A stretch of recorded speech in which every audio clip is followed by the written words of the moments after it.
விஜய் கட்சி இவ்வளவு பெரிய எழுச்சியை ஏற்படுத்துது. எல்லாரும் டாக் ஆஃப் த டவுனா, டாக் ஆஃப் த எலெக்ஷனா, மேன் ஆஃப் த மேட்சா ஏன் விஜய் இருக்கிறார் அப்படின்னா 40 வயசு கீழே இருக்கக்கூடிய பையன் பூரா அங்கதான் உட்கார்ந்து இருக்கிறான். அவனா ஓடி வர்றான், அவனா வேலை பார்க்கிறான், அவனா தோரணம் கட்டுறான், அவனா கொடி கட்டுறான், அவனா அவ்வளவு வேலையும் பண்றான், வாலண்டியர் பண்றான். அப்ப அந்த கூட்டத்தை பார்த்து மற்ற கட்சிகளுக்கு கதி கலங்குது. இவங்களை கூட்டுறதுக்கு நம்ம குவார்டர் வாங்கி தர வேண்டியிருக்கு, பிரியாணி வாங்கி தர வேண்டியிருக்கு, சேர் போட்டு தர வேண்டியிருக்கு, போக வர வண்டி வைக்க வேண்டியிருக்குது. இவ்வளவு செஞ்சா சடைச்சுக்கிட்டே வர்றான். ஆமா வந்துட்டாலும் அப்படின்றான். அவன் என்னடான்னா காலையில 10 மணில இருந்து சாயந்தரம் 7 மணிக்கு வெயில்ல நிக்கிறான். உங்களுக்கு புரியுதுங்களா? அப்ப அடுத்த தலைமுறைக்கு கொண்டு போக தவறுனது யாரு? எங்க அண்ணன் சீமான் நேத்து ரொம்ப அழகா பேசினார்.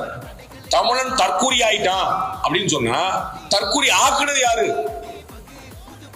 புரியுங்களா? ஆக்கிட்டான்னு ஆக்குனது யாருங்கிற கேள்வி வருதுல. அப்ப அடுத்த தலைமுறைக்கு கொண்டு போய் சேர்க்காம விட்டது யார் தப்பு? இவ்வளவு நல்ல விஷயங்கள் இருக்கு, நல்ல விஷயங்கள் பத்தாதே, அதை சொல்லணும்ல.